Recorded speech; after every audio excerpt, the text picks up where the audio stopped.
Benjamin Slasingher and Associates, BSA, which is one of North America's leading independent energy consultants. Dr. Slasingher has nearly 4 decades of experience in managing and carrying out engineering economic analysis of complex energy issues, with particular focus on North American natural gas commodity movements and pricing, in addition to policies and programs. He's past Vice President of American Gas Association and a member of NYMEX Natural Gas Advisory Committee. He's a senior fellow at the U.S. Association of Energy Economics, whereby he served as their president back in 2011. He's also a member of Brookings Institution Natural Gas Task Force. He currently teaches in energy economics in the University of Maryland School of Public Policy and lectures at Columbia University's CEPA program at George Washington University. He has undergraduate degree in Arts and Engineering Sciences at Dartmouth College and master's degree and PhD degrees in Industrial Engineering from Stanford University.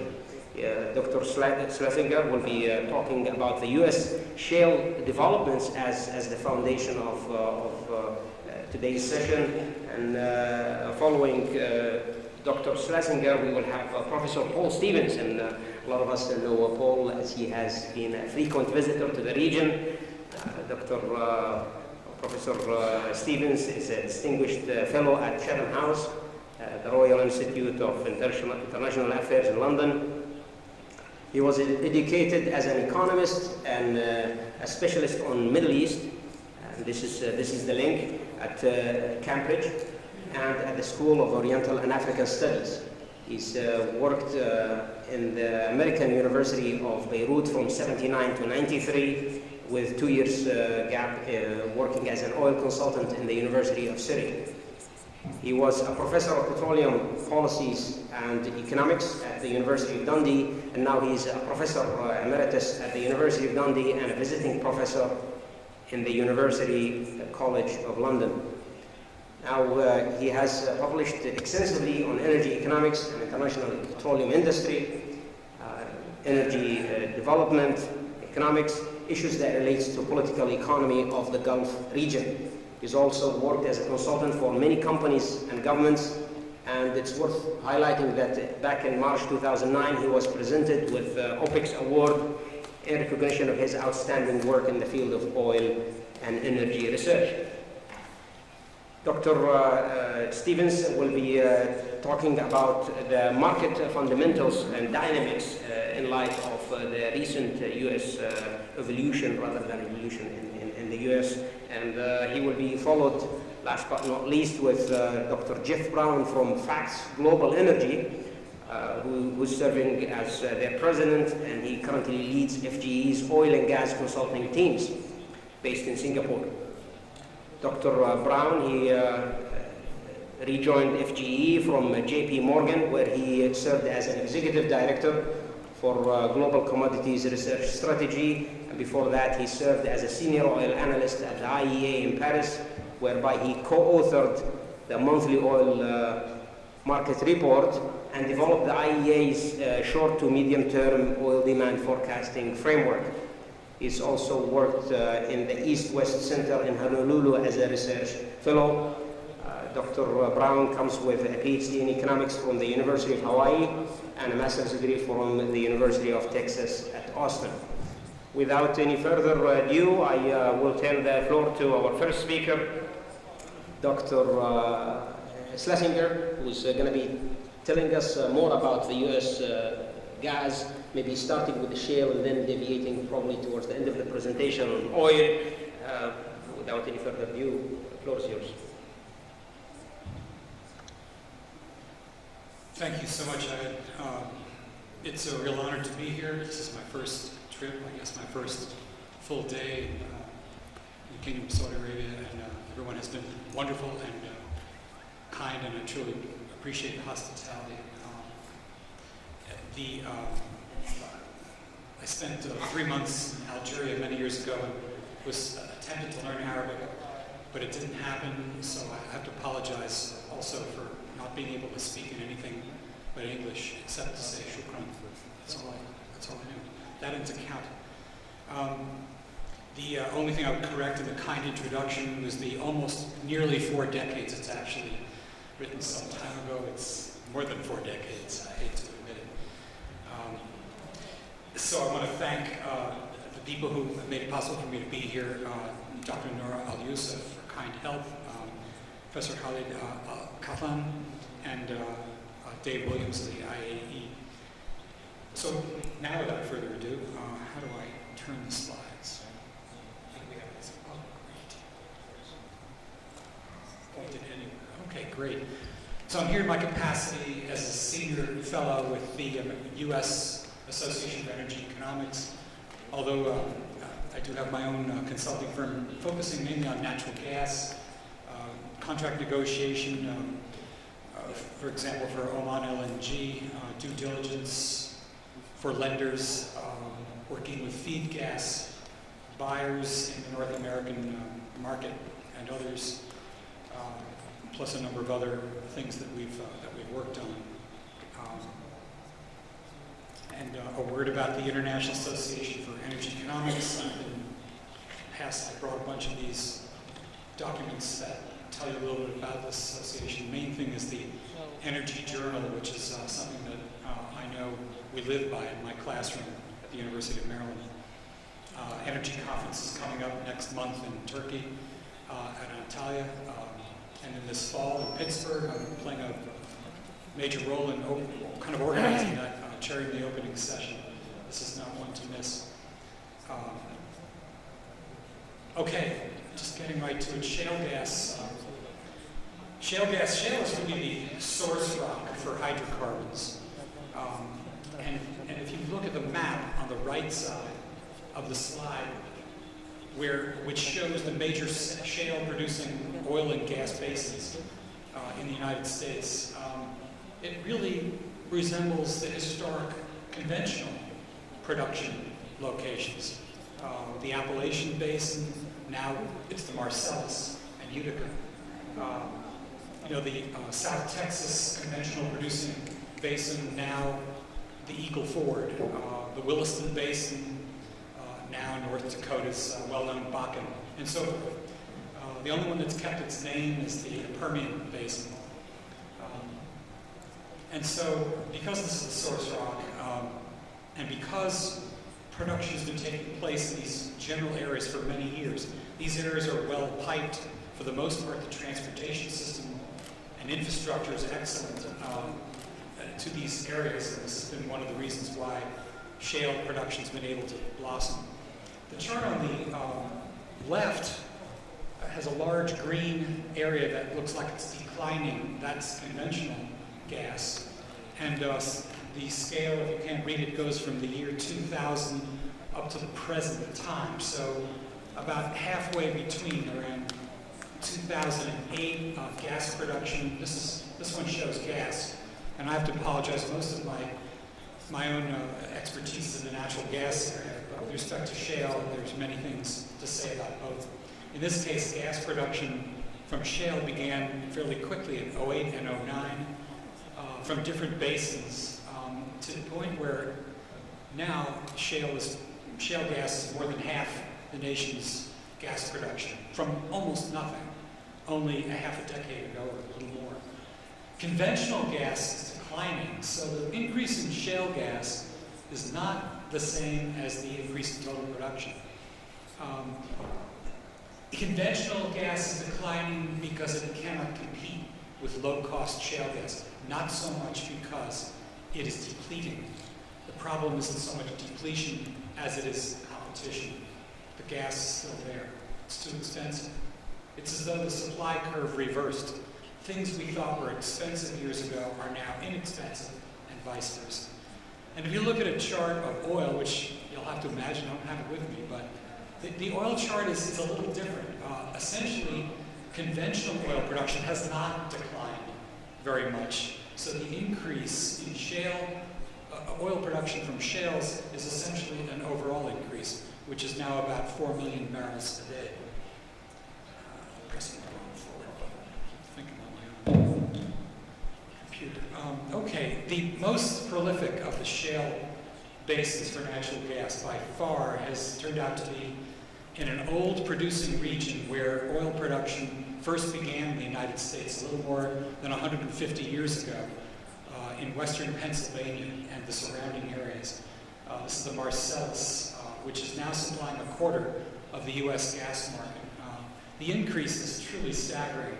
From 2010, about 2 billion cubic feet a day, it's now producing almost 19 billion cubic feet a day, or about 194 BCM. The chart on the left-hand side compares this to some other better-known large fields.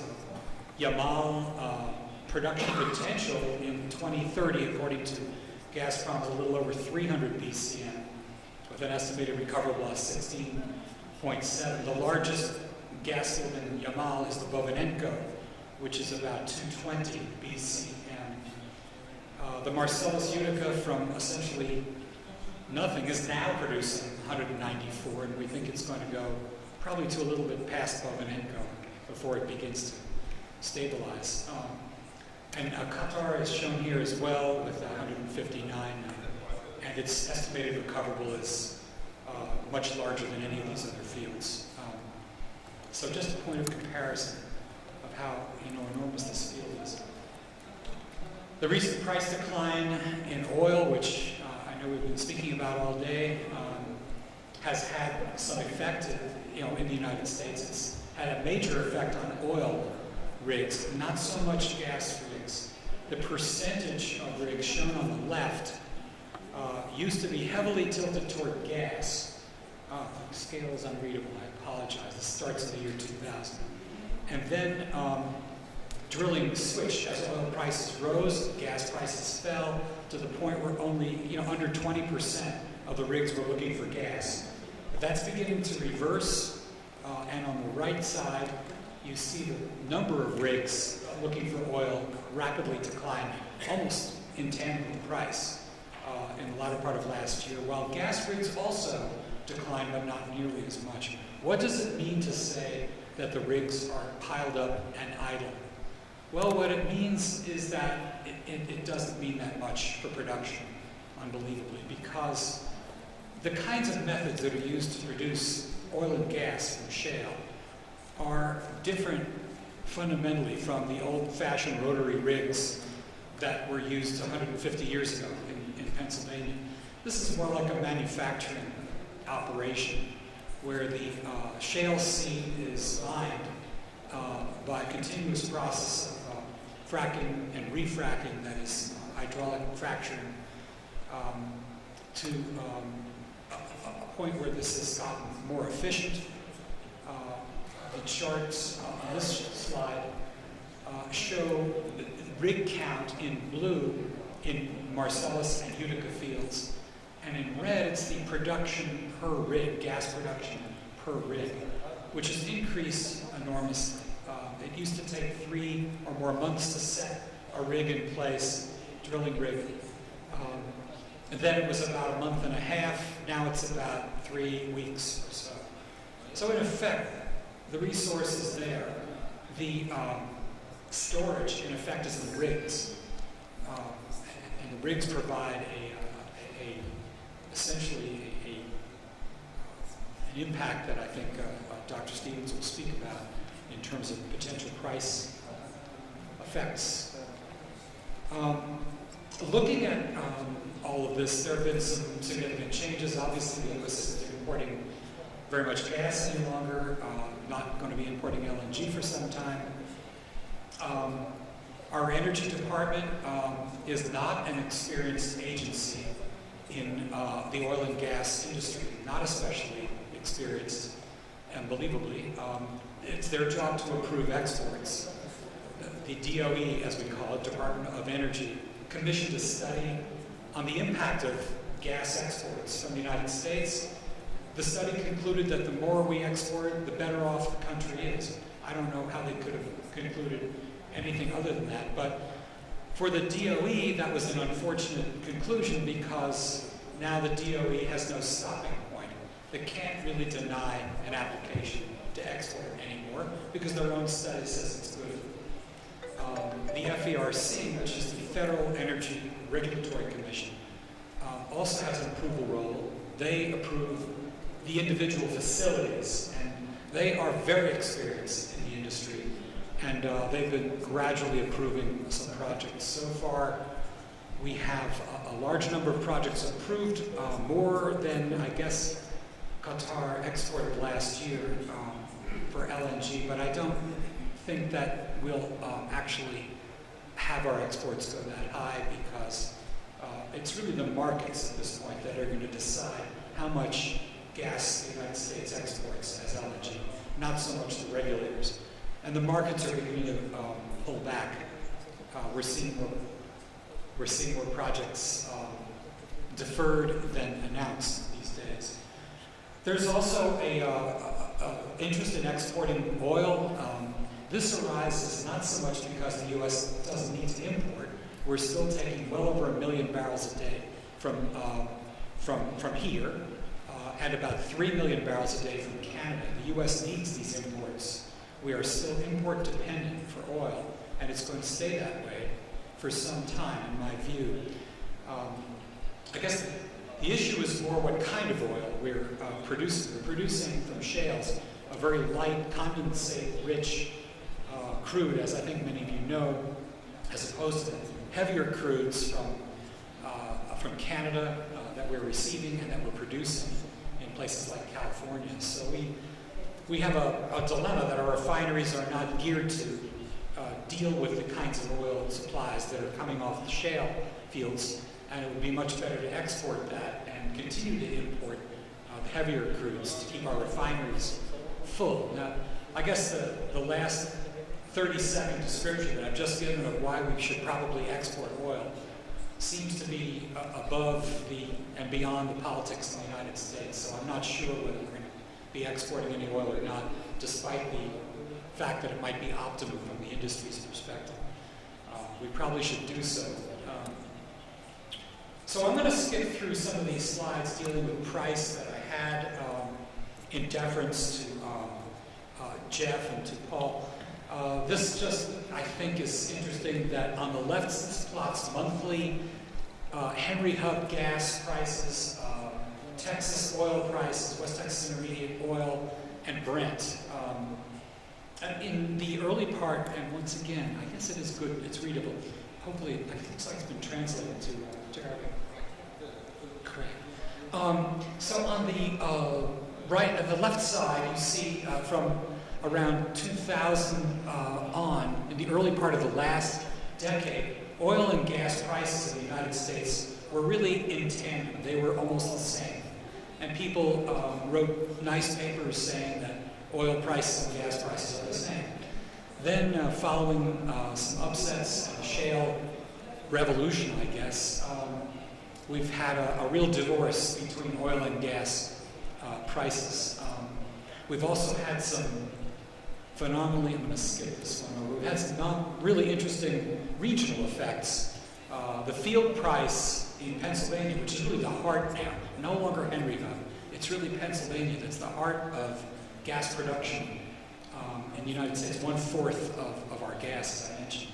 So the Dominion Hub, which is up in Pennsylvania, is reporting about $1.75. To determine the wellhead price, to subtract maybe anywhere from 20 to 40 cents from that price. Actually, this was about a month ago. Now it's about $1.40.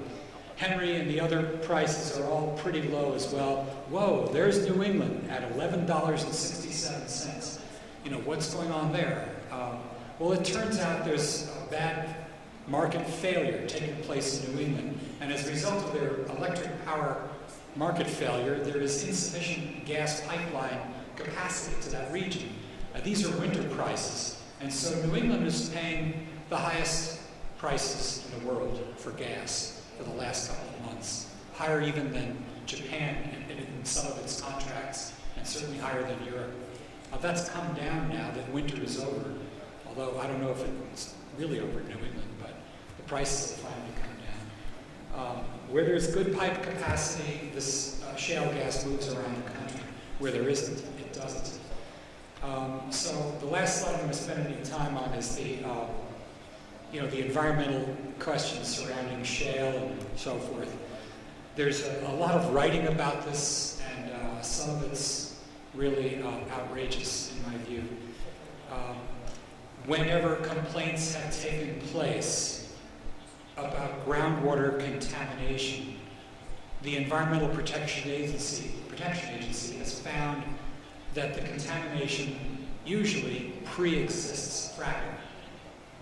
The groundwater that's contaminated was contaminated before the drilling started.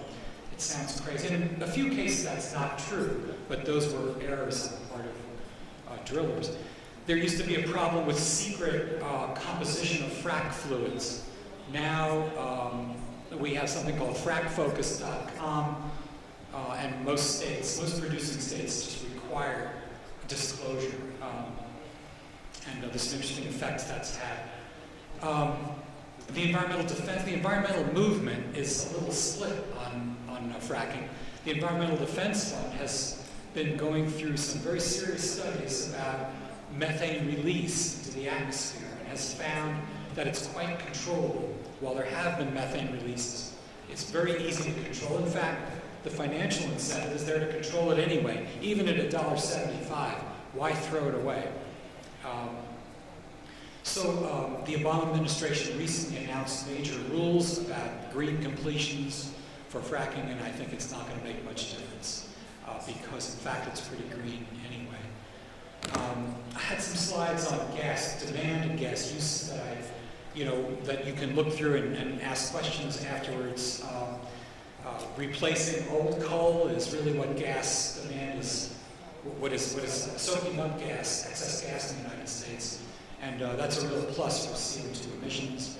Vehicles, it's been very frustrating. We really don't use natural gas in vehicles too much in the US, even though we have the very inexpensive natural gas. I don't know why. I think technology is moving more toward electric vehicles with light batteries. Battery advances are probably going to move that market toward electricity rather than natural gas.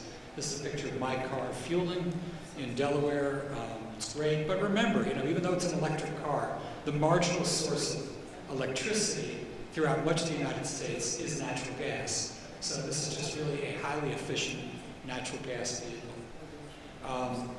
Finally, some of the transportation systems that are needed include new LNG delivery concepts where we can serve coastal locations with smaller tankers, such as they use in Japan, and shuttle LNG to where it's needed, rather than have to build pipelines. This might be a real benefit to places like New England and elsewhere along the coastline.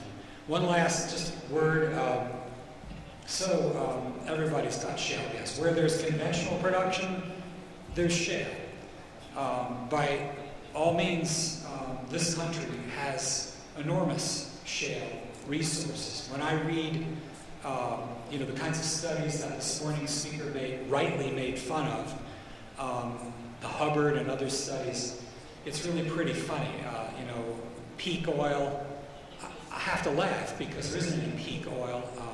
If it ever got close to peak oil in this country, you would start developing your shale resources, and I understand that process is already beginning. So that basically is the shale story in a nutshell. I apologize, I ran out of cards, and so those who download the presentation have all my coordinates and a picture of my pretty new office. It's just two rooms, but that's the building. Thank you very much, Professor Slasingher, for a very insightful presentation. I'll have to get back to you after the panel is complete with maybe a question or two on NGL or liquefied natural gas, LNG exports, because I don't see the prices increasing by much. Definitely when Cheniers and what have you comes online, definitely we'll see some prices changes in there, but we'll leave it as a wrap-up, probably question or comment. Our next speaker is Professor Stevens, who's going to take probably the picture that Professor Slasingers has painted, and probably tell us what does this mean for the rest of the world. Okay, thank you very much. I'd like to begin by thanking the Saudi Economics Association for the invitation to come to Riyadh. I always enjoy coming here just to see how things are changing. I was fascinated this morning by a 2.5-hour, very intense discussion on efficiency and energy efficiency. 5 years ago, when I came to the kingdom, that was the elephant in the room. That was the thing that nobody wanted to talk about, but now everybody is talking about it, so things do move on. Have we got the clicker?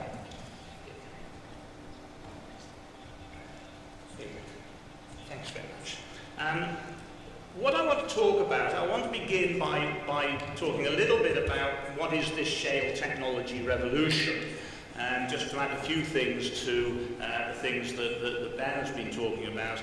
And then in terms of the global implications, there were a lot of things I could talk about, but I've picked out 4 topics that I think might be of interest.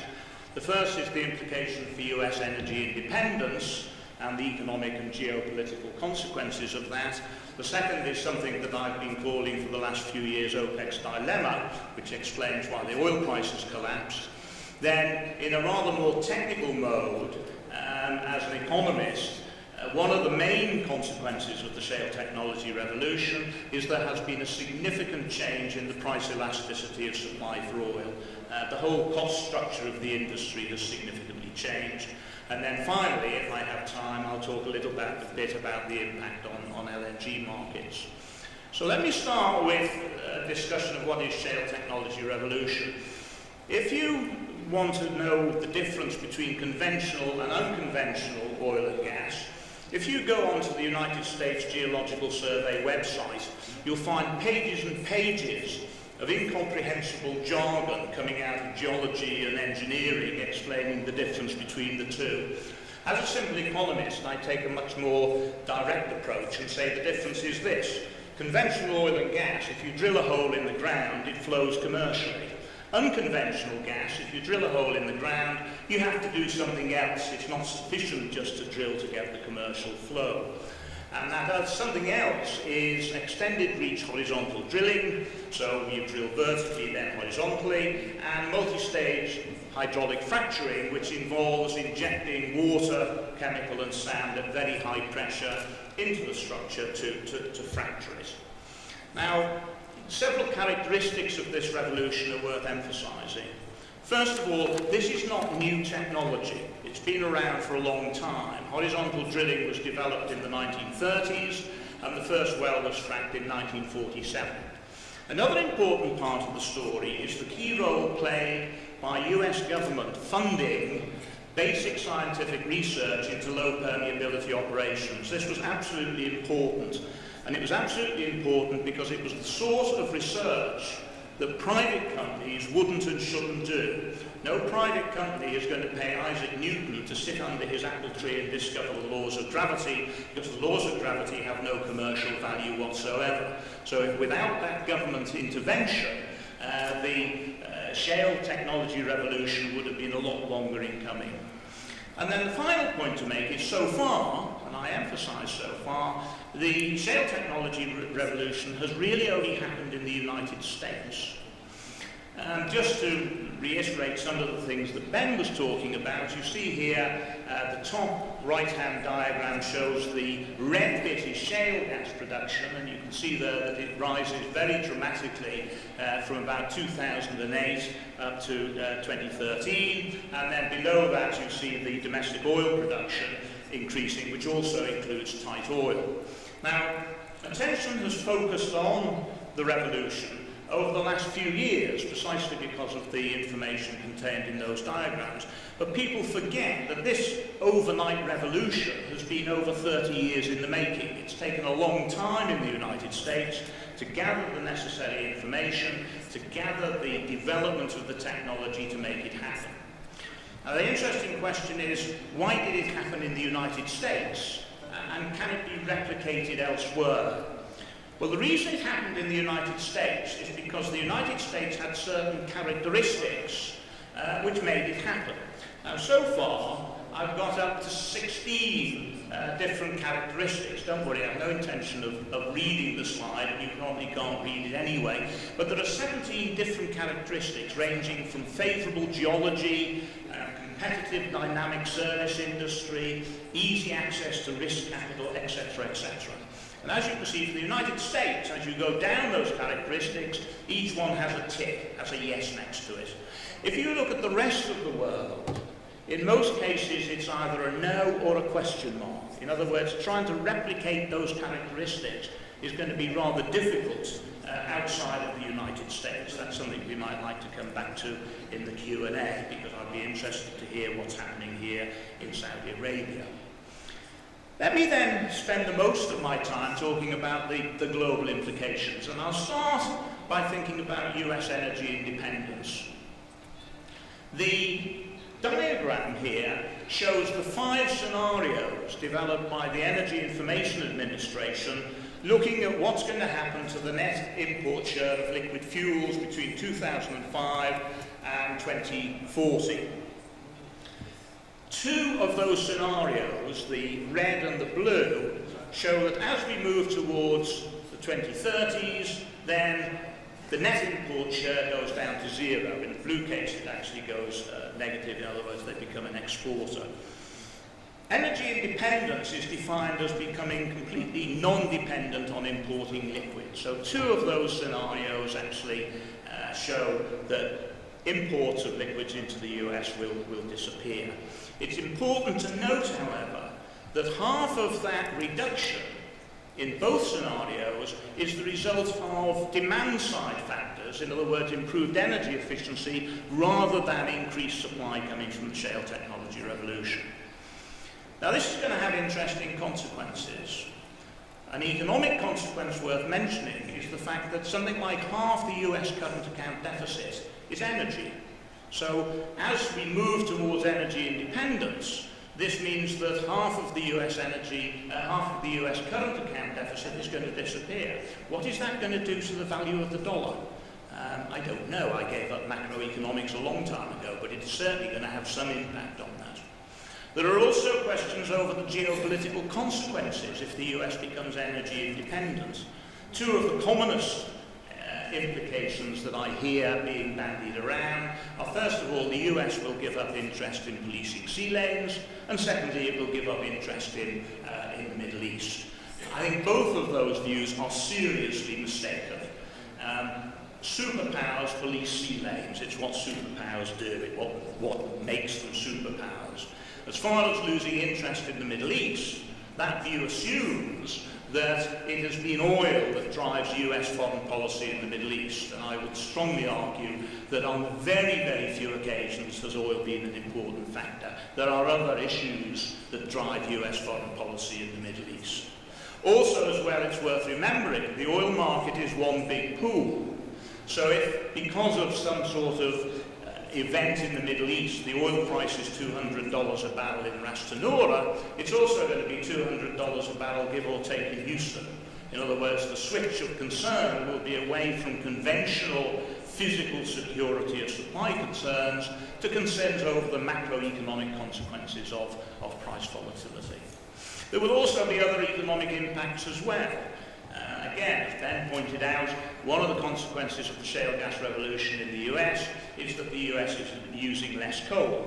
It's actually exporting that coal into Europe, and of course this again is going to give a boost to the US current account deficit.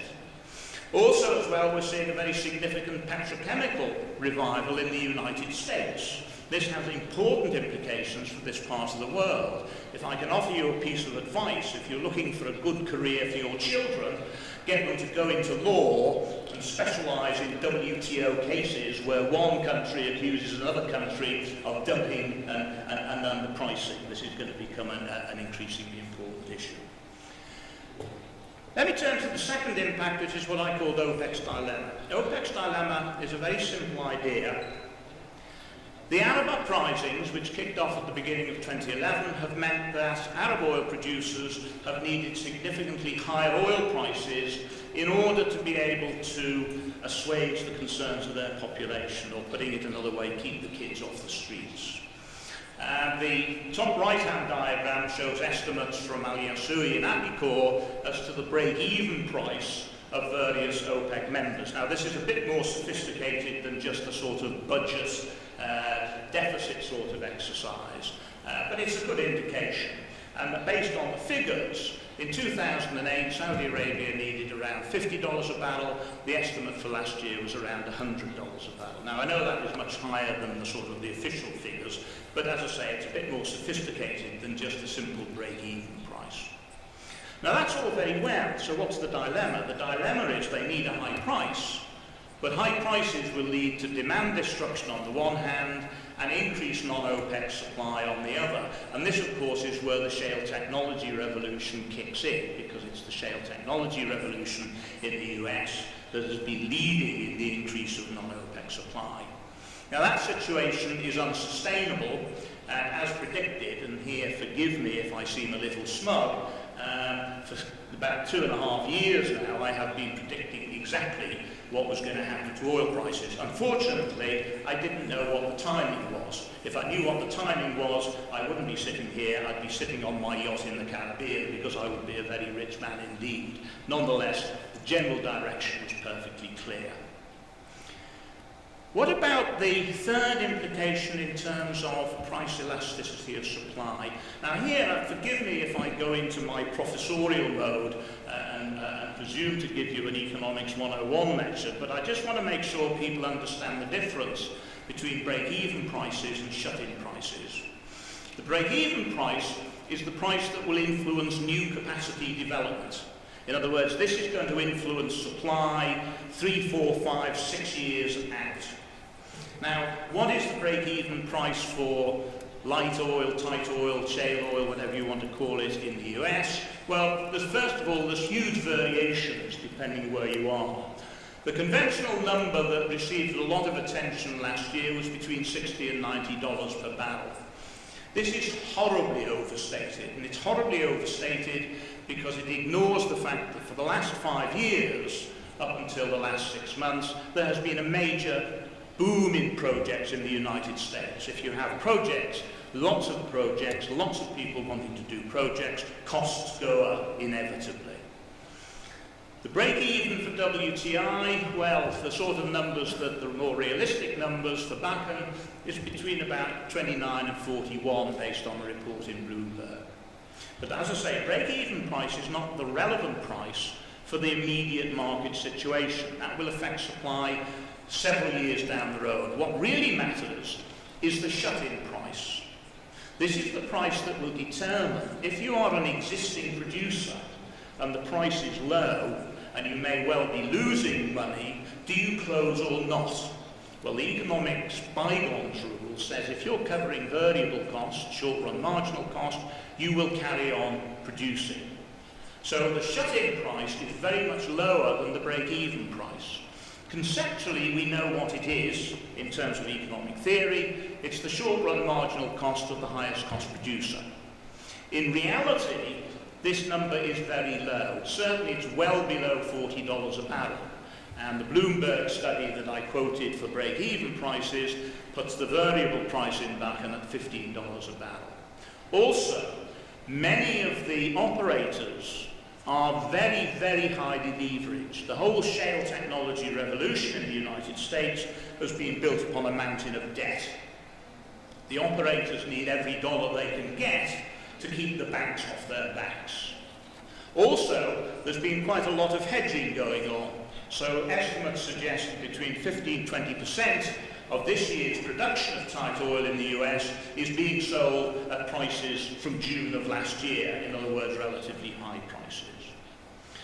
So what is the significant change? Well, the first point to make is the lead time on tight oil production has been significantly reduced compared to conventional production. Why is that? Well, first of all, with tight oil, you need very little conventional exploration.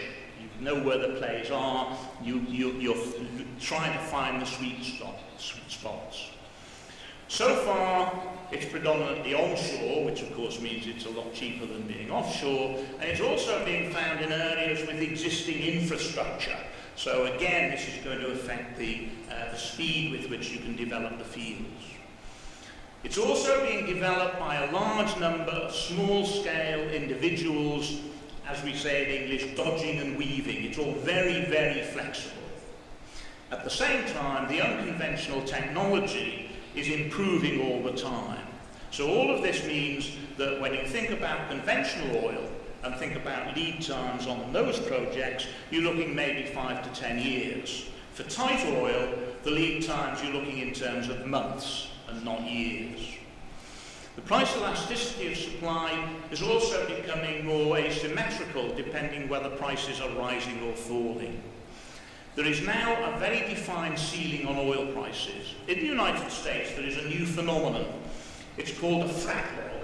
You know what a backlog is, things that are back and not being done. Well, a frac log refers to the fact that in the United States, a very large number of wells have been drilled, but not completed. Now, the numbers vary depending who you talk to, and I've seen estimates putting it as high as 3,000 wells. Why have they not been completed, i.e. why have they not been fracked? It's because the price is too low.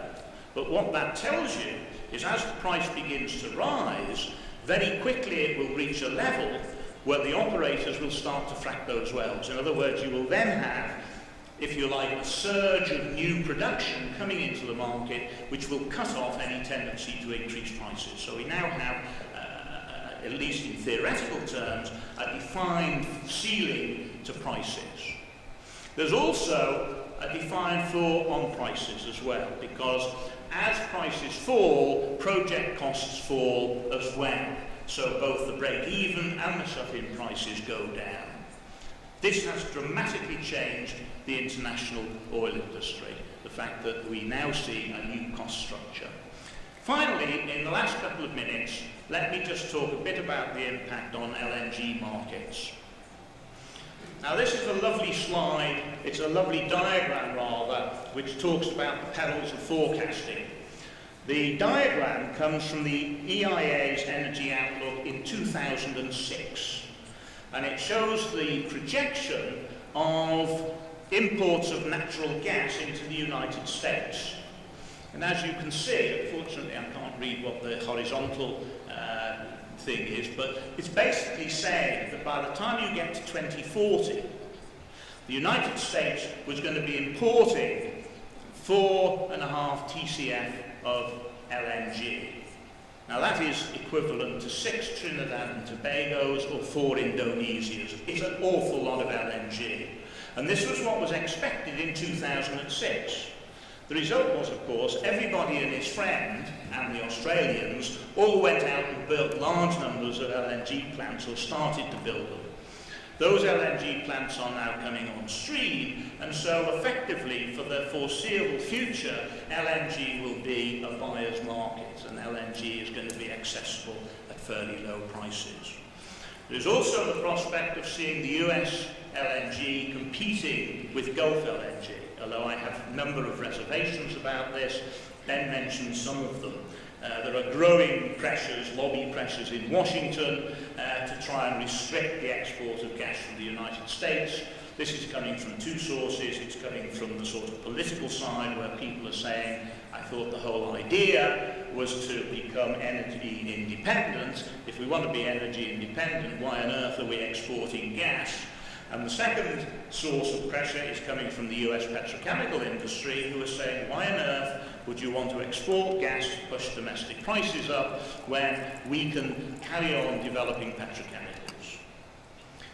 Also, the question marks over the continuation of the shale gas revolution. People are talking about depletion rates, etc., etc.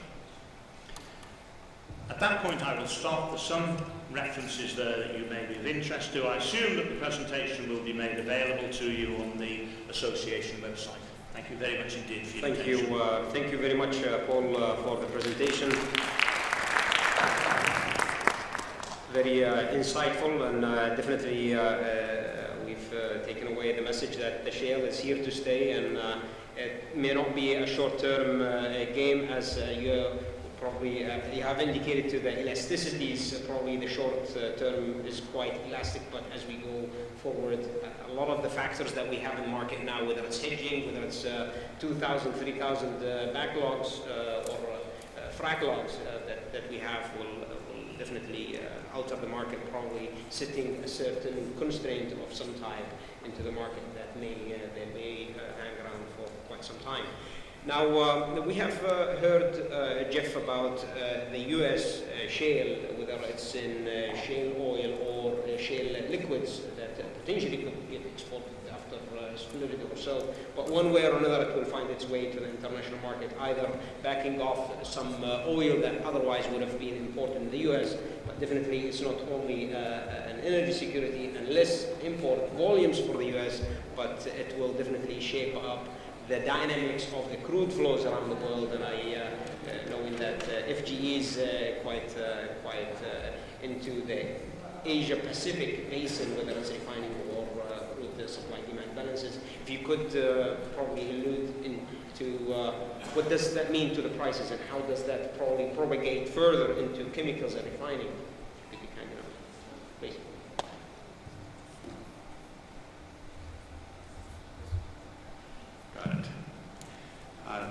Thanks for that opening there, and also let me thank you for the kind invitation to participate on this panel, and also for the warm hospitality that I've received so far, and I'm sure I will tomorrow as well. I was asked to come and talk about oil prices, which is always a risky topic, and I guess they sort of set me up as the fall guy on this topic. I actually have this as a PDF document advancing, so it looks like that is going to be a little bit of a problem in terms of it's out of alignment. I don't know if that can be fixed or not, but let me talk around this a little bit while we'll see if it can be fixed. Oh, and then we can scroll that. And then just scroll down. Okay, that might be easier. We'd have something. Yeah.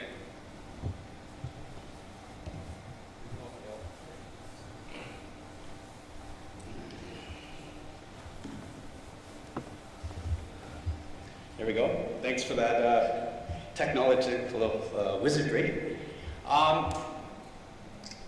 So I'm talking about the oil price, okay? What are the critical drivers? We're going to go through the drivers, and I'm also going to raise some of the questions that are out there that I think we need to be asking. Who is FGE? I'm not trying to sell you anything here, but I think it is useful to have in the back of your mind who we are, how we're doing this price forecast, and how we're looking at the market.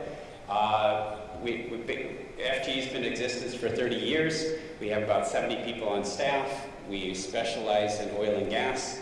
And as was mentioned earlier, we got our start focusing on Asia and the Middle East. So our heart has always been in the east of Suez, although now we look at the world globally. So we're sort of looking from the east on outwards. I'm going to make you work a little bit before we start. Okay, so don't just listen to me passively here. Think in your mind. If I just looked this morning, I think Brent was around $58 a barrel. What do you think the price will be next month? And please think about what you think the price will be, and also why you are thinking what the price will be. And then think more midterm out to next year and the year after that, and then out to 2020. Okay, so think to yourself what the price will be, and also think about why you think it will be at that level. And I would submit to you that there's really three critical legs which we're going to cover in terms of thinking about the oil price. First of all, we think about short-term developments in the market. We focus on supply and demand. We focus on inventories. This is in the press all the time. What's happening with drilling in the U.S., what's happening with the inventories at Cushing. We get a lot of sort of small indicators in Japan, Singapore, Europe, in terms of what's happening with inventories there. Another critical leg, which is a topic of much discussion, is OPEC or Saudi strategy. The way we think about this is that OPEC has the potential to certainly impact the market a lot in the short term. As was alluded to a bit earlier with Professor Styvic, when you start to think out mid and long term, it gets more difficult to affect where the price will be, for OPEC to affect where the price will land. Essentially, OPEC can sort of massage the price in a direction, but if it sets the price too high, as we've seen recently, if the price is set at too high a level, then we start to kill off demand, and also we create too much supply. So this moves over to our long-term thoughts of where should the market hang its hat. And when I say hang its hat, obviously this is a little slang, but we're saying at what price level should the market think about as an equilibrium? If you think back to 2008 when we talked about peak oil, the forward curve and the perception of the market was that the price would be well over $100 a barrel until from 2011 to first part of 2014, the perception was that the price of oil should be around 90 to 100. And then lately, there's a lot of uncertainty. If you look at the forward curve, the perception is that the hat should be hung at around $70 a barrel. Now, the reason I bring this up is it's extremely important when we think about what will the price of oil be. Because if someone says to me, I think the price of oil will go back to $100 next year, well, you have to say to me, well, you know, how are expectations going to change so dramatically to get the price that get us to hang our hat on that new higher level? Remember, we have to move at the backward curve, that part of the curve upwards as well, to support the price moves. So let's look at the short term. And I'm going to run through a couple of these fairly quickly so we can get to the question section. What's the potential outlook for supply and demand? And essentially what we've looked at here is from the beginning of 2014 out through the end of 2015, what's happening with on the supply side and the demand side. You can see the supply is the blue line, demand is the red line, and almost every single period, supply is above demand. And what happens then? Inventories start to rise. And we've seen inventories rise very, very quickly, and we expect it to continue. Another way to look at this is to look at OECD inventories. And we focus on the OECD because it's very observable, we can see it. We tend to focus on days supply. And you can see, if you trace for many, many years that we have observed in here, OECD inventories tend to fluctuate around this 56 to 58 day level. There's two lines that are outliers there. The sort of dark line is 2009. And we know what happened in 2009. We had a recession and the oil price dropped. So inventories built really, really dramatically. We started to see oil getting put on tankers. We had way too much oil around. Prices dropped, and eventually we cleared up the surplus, but it really put a serious pressure on oil price. We can see when we look at 2015, we're actually tracking in a very similar path. And we saw that oil prices drop dramatically as a result of this. We do have more storage available now than we did in 2009.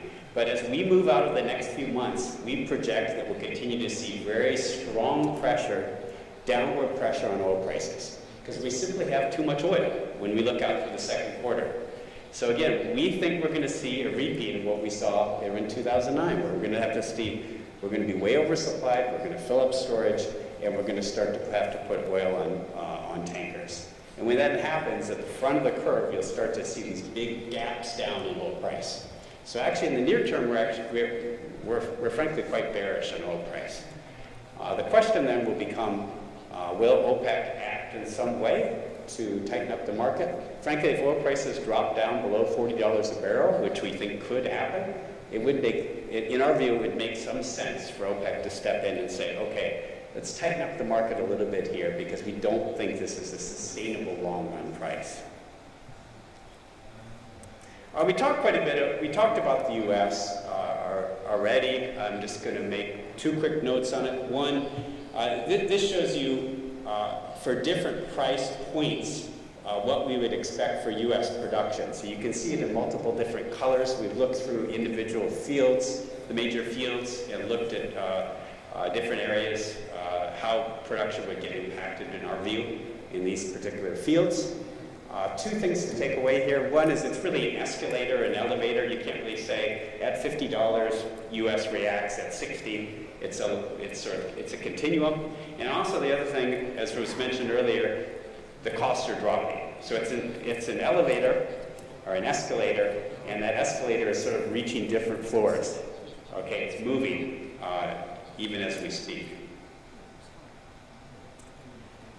So looking past supply, a question that we'll often get is, what about the demand side here? There's all kinds of conversations about supply, but usually when if the price of something drops in half, we would tend to think that demand would really pick up. So, has it? Well, we do see some evidence of it, certainly. Petrochemical demand has been quite strong. That's supported NAFTA. Certain products have been supported. But for the main key transport fuels, we don't necessarily see a big pickup in demand. And why is that? Well, part of it is driven by the fact that the prices aren't getting passed on to the consumer in a lot of cases. The top line here in black shows the decrease in Brent price from June to February. And then we show various other countries, and these are the domestic retail prices, the change in the domestic retail price in key consuming countries. In some countries, essentially it's been impacted by one thing clearly. The strength in the US dollar has made it so that a lot of countries have had to pay more in terms of domestic currency. But the other thing that's happened is a lot of countries, and certainly the countries that we watch very closely in Asia, have reacted to the decrease in price by eliminating subsidies, or in the case of China, even putting increased taxes on oil. So they've elected not to pass the price decrease on to consumers. And of course, if consumers don't see it, they can't react to the decrease in price. Another thing that I'd highlight, and we see it across all different sectors. Here I've pulled out one slide from air travel, air transport. If you look at the bottom left-hand corner, you can see the impact of increased efficiency in air travel very, very clearly. Okay? What we've done is we've based it here to 2003. We look at fuel efficiency, which is the sort of red colored line there. You can see the efficiency over a period of a little over a decade. The efficiency of new airplanes has increased about 30%. Okay? Air travel has increased about 80%. But the net impact on demand has been quite subdued because the efficiency has increased so much. And we see this when we look at vehicle fleets, like in the US, for example, all different sectors. Because we've had such a long period of sustained high oil prices, we see dramatic shifts in efficiency. And you can't retreat from this. The progress can stop with lower oil prices, but you won't necessarily trash your more efficient engines as a result. So these impacts will continue to carry through into the market. So let me just take one quick second here on the key growth centers. Okay, when we look at the demand side, we have to focus on these key centers, because essentially the OECD demand is largely flat and declining. Okay, so it's pretty much dead. These are the areas where we'd seen the growth, and these are the 5 key centers. Starting with China, we'd seen China at some periods grow, even close during the boom period, even 800,000 barrels a day plus.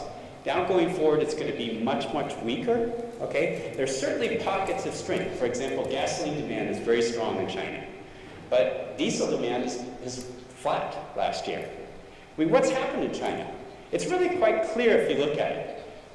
When China was growing, boom, boom, boom, and really, really booming, they pulled oil off the shelf to fuel this growth. And in a lot of cases, they were using oil quite inefficiently. They were using oil in power, they were using it in industry in areas where they were using it quite inefficiently. Now, the Chinese economy has slowed down. It's still growing quite quickly, but what they're doing is they're putting some of that oil back on the shelf. Remember, it's the most expensive thing out there, so they're putting some of that back on the shelf. So that's part of the reason that China has slowed down. And structurally, their economy is shifting away from this investment-led model to more of a focus on consumption and services. So going forward, we see China still growing very, very quickly, but not the go-go growth that we'd seen in the past. The Middle East is certainly a powerhouse when it comes to growth in oil demand, as I'm sure you're all aware. It's actually 1/10 as many people as China, but it's growing at similar rates. We're looking around Latin America, certainly coming into the picture. Africa, a lot of people talk about Africa as potentially huge growth. The percentages are high, but it's from a low base, so the number's relatively small. And India certainly has potential, and it's a similar story to Africa, though. It's starting from a lower base. So certainly these key areas, demand growth has slowed.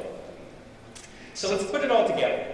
Okay, let's put together the demand side, let's put together the supply side, and think about what this implies for oil price. The line we have here shows our projections for demand growth. And again, what we're doing is we're looking globally and we're aggregating the picture up. Okay, we're doing this from a micro product level at individual country and product level and aggregating up the picture. We think that demand will grow. We will get a price response. By 2016-17, we'll get growth right around 1 million barrels a day, a little bit higher. It will start to tail off, though, again, once we get out to 18, 19, 20, because we have some serious efficiency gains feeding in, counteracting the impact of that lower price. On the supply side, here we have non-OPEC supply. And you can see, so both these pictures show growth. And non-OPEC supply in 2014 grew by over 2 million barrels a day. Demand grew by only 1 million barrels a day. So not surprising, downward pressure on price. Okay, 2015, we still showed non-OPEC supply growing faster than demand. And it's not until 2016, 17, 18 onwards that we get a gap between demand and non-OPEC supply growth that OPEC can start to fill. I mean, two things can happen, obviously. OPEC can fill it, or prices can go up. Okay, so the question is then, will it get filled? One thing I would note, you see here other non-OPEC, that purple area, we do see declines once we start to get out to the latter part of the decade. And a lot of this is driven by what we're seeing today, where CapEx is starting to decline. I mean, we're getting big hits at CapEx. So we will get, we talked a lot about short-term price responses, but we will get a mid to long-term price response on supply as well, which we've modeled in. So focusing on the gap, there's people out there that would like to fill it, right? Certainly Iraq would like to fill it. We show here off to the right our projections for Iraqi production. We're reasonably, obviously there's a lot of question marks related to the production outlook there, but we are reasonably optimistic that it will increase by 200,000 or 300,000 barrels a day at least going forward. There's questions now about Iran coming back. Certainly there will be competition to fill that gap. I'm going to skip one slide here, which to us raises an interesting sort of question for Saudi Arabia. Okay, and I threw this slide in here because I thought it might be interesting. It's not necessarily price relevant, but again, this is hypothetical. Okay, let me be very, very clear. This is a hypothetical outlook for Saudi Arabia. Okay, so what we did is we said here, first of all, let me explain what these lines mean. Look at 2014, for example. The total is Saudi production, and then we look at where the production goes. The colors down below show Saudi crude that's dedicated to a specific off-taker. So for example, you have refineries in Saudi Arabia. Obviously, they'll likely use Saudi crude. You also have joint venture partnerships with refineries in the US and China, Korea, Japan, etc. And typically, they're fed, at least the Saudi share, is fed by Saudi crude. So there's essentially a sort of claimed chunk of the Saudi production. And that's actually growing over time. Yeah, that is growing over time because obviously you're building refineries here domestically. The black area shows the unclaimed Saudi crude, or the crude that's not necessarily dedicated to any particular off-taker. Indonesia can buy it, other countries or refiners can buy it. And in 2014, that number was about 6 million barrels a day. If Saudi Arabia has to bear the entire burden of what we think will be required, some level of OPEC cutbacks going forward to help support price, the role or the share of this unclaimed crude would seriously diminish over time. And you could potentially look at a situation where only 1 million, 2 million barrels a day of crude or even less are out there in the market traded and sort of unclaimed by particular end users. So clearly does, when we look and try to think, we have to try to think about behavioral type models as well. This looks untenable to us. It looks like an unsustainable situation that, frankly, again, as outsiders, that Saudi Arabia wouldn't like. They do want to be out there trading crude, selling crude openly on the market to to others, or non-dedicated crude. So I think in our mind, this is part of the reason that we've seen this change in policy, that dropping down to 8 million barrels a day production just isn't a realistic long-term outcome for Saudi Arabia. So this leaves us with our price forecast. And I'll end with this. When we look up on the right-hand side, I already mentioned we're quite bearish on oil price near term. We think that OPEC will be pushed to ask questions of itself in terms of strategy, even over the next few months. And when we look out to the mid to long term, we have two different price paths. One is a base case price forecast, where we essentially have, starting historical, if we look over 2011 to 14, essentially OPEC and especially Saudi Arabia actually did an extraordinary job of keeping the oil price in a very narrow band. I was working at a bank at the time, and banks love volatility, and we really hated Saudi Arabia for this because it killed our business in terms of people hedging. Okay, going forward, we think times will be a little bit better for banks. These are annual averages. We think prices will bounce in our base case, between about $60 and $80 a barrel. And essentially, we think we're going to see cycles, whereas, as discussed a little bit earlier, we're going to see periods where oil prices start to go up. Potentially, OPEC gets together and decides to cut. But then the U.S. comes into the market and starts to increase production, and we get these sort of cycles. We just saw one cycle. We think we'll see multiple cycles out through 2020, where prices are more volatile and bouncing between 60 and 80. And to us, that's sort of the long term, right around 70 or 80, right around 70, I should say, is where the market sort of should be hanging its hat for the next 5 years or so. Once we get out past 2020, then certainly a lot of the long-run impacts in terms of CapEx impacts will start to impact the market. We think that we will need to have oil prices start to move upwards to incentivize Arctic oil production, some of the more extreme areas of conventional or some unconventional, so prices would start to move upwards. We do have a low case here. Okay? Essentially, what we've looked at here is over the last probably 5 or 6 weeks, we've seen incredible decreases in reported costs in certain areas in terms of what rigs are getting sort of re-signed up at in terms of the lease rates. We do have to remember that we saw essentially a decade of upward spiraling costs when we look at the upstream. A big question that we're asking ourselves right now is how far will costs drop back down? For our base case, we were working with scenarios about 15%. More recently, there's evidence that it could be even more. So we did build in a lower cost scenario, and frankly, this is also driven by the possible return of some key producers out there. That's good, Jeff. You can wrap it up now. Okay, so I'll go ahead with that. Perfect time to stop me. Thank you very much. Thank you very much, Jeff. I am not sure that a lot of the audience would agree with the slides, the last two slides that you have, especially the one that relates to Saudi, as it could be very controversial, but nevertheless, this represents your own opinion, and as they say, the devil is buried in the details. I'm sure you have your own economic assumptions and definitely your own probably idea of how OPEC or Saudi Arabia operates within the oil market. So we won't criticize you much on that. Nevertheless, we thank you for sharing your insights with us. Definitely, you brought up a good point of probably the balance between supply and demand. You've shown us some surplus in the market, and we probably wonder what's going to happen to that surplus going forward.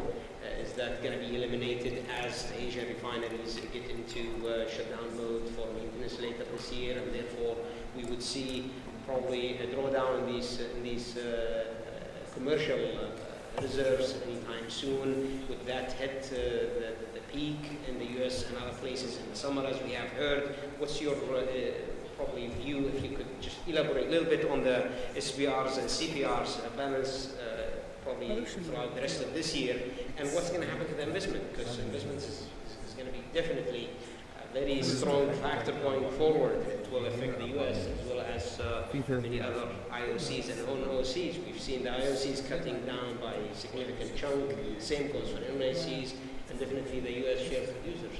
So probably quick comments on these two. Yeah, I should clarify though that slide I put up on Saudi production outlook and their share of crude, it was definitely hypothetical. It wasn't a forecast of what Saudi Arabia would do. I partly threw it in there to sort of get some thought going, some controversy. So it's good, it already generated some controversy. Okay, it's just a thought that because you're building so many refineries, you're going to use a lot of your own crude. What are the implications of that?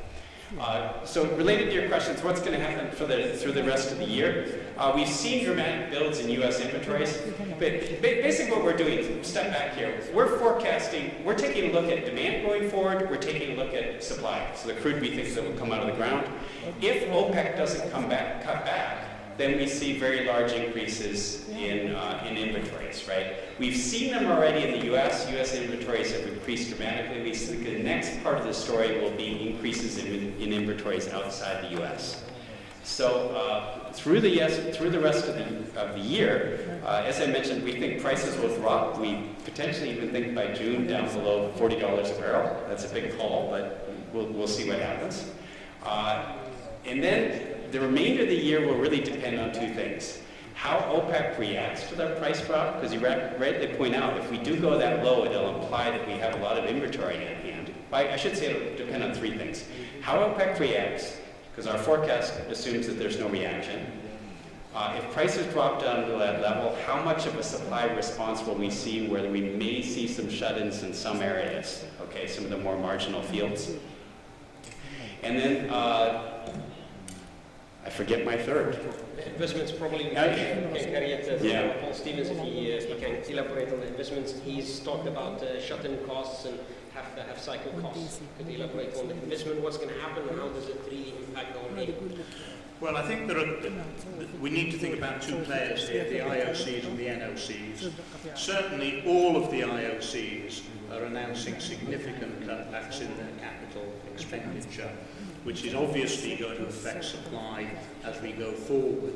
But we're talking here about an impact 4, 5, 6 years down the road.